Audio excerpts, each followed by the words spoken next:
Earlier at the bridge, Josh mentioned that it took a crew to man PT-305, and now we're down here in the crew's quarters, and we're going to tell you a little bit about this crew. So Josh, how many crew were on PT-305? Yeah, 14 guys had to fit on this boat. In this compartment, 8.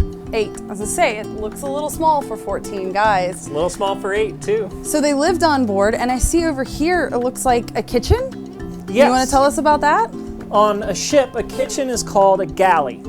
And this is usually a sailor's favorite thing other than his rack, so he can sleep and he can come here and he can eat and he can get his coffee. Now, PT boats are very small. They're not like big gigantic ships. They have to have a really tiny kitchen that can only go for a few days. So they have a refrigerator to keep their food cold. Our guys put a toaster in, and they've got these 2 little hot plates. One of the other things that happens when boats move a lot, and sometimes when the cook is down here cooking, he has to keep all of his pots sitting still.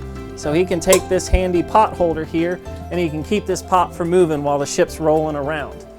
Now, they're not always in the galley. Whenever they're up on top, the cook doesn't always stand here. He has a battle station too, and our cook on PT-305 actually manned the forward gun. So after they eat, they're gonna go into the rest of the crew's quarters. And I think Kaylee knows a lot about the rest of the crew's quarters. Yeah, we spent a lot of time working in here and making this look really cool. And you can see they had a lot of stuff. So they lived on board. So everything a sailor had, he had to hide in all these little nooks and crannies. So this is a bunk, and it belonged to one guy, and that was his. It's where he slept.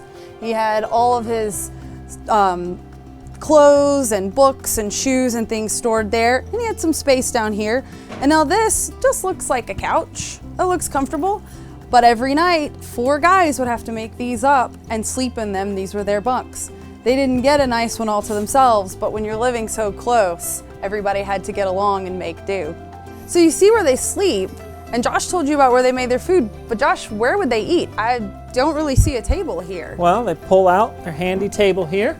Oh, wow. Flip it up, grab your meal, sit down, and get ready to go on patrol.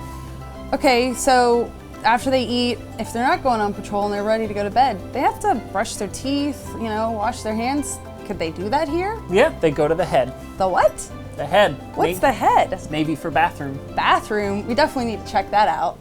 Let's see it. All right. Welcome to the ship's head. This is the smallest compartment on PT-305. It's got a nice little sink here for washing your hands and brushing your teeth. Got your towels hanging in here, and underneath me is the head, which is Navy for toilet. Operates by taking this little handle here, pumping it, and that brings in seawater from the ocean, and it uses it to flush the toilet, so you don't have to deal with it. Now, what else you will notice in this tiny, tiny room is that there's no shower. There's no shower or bathtub on a PT boat. You don't get to do any of that on board. If you do want to take a bath, you either have to go to a base or you jump into the ocean and use special saltwater soap. So if you'll excuse me,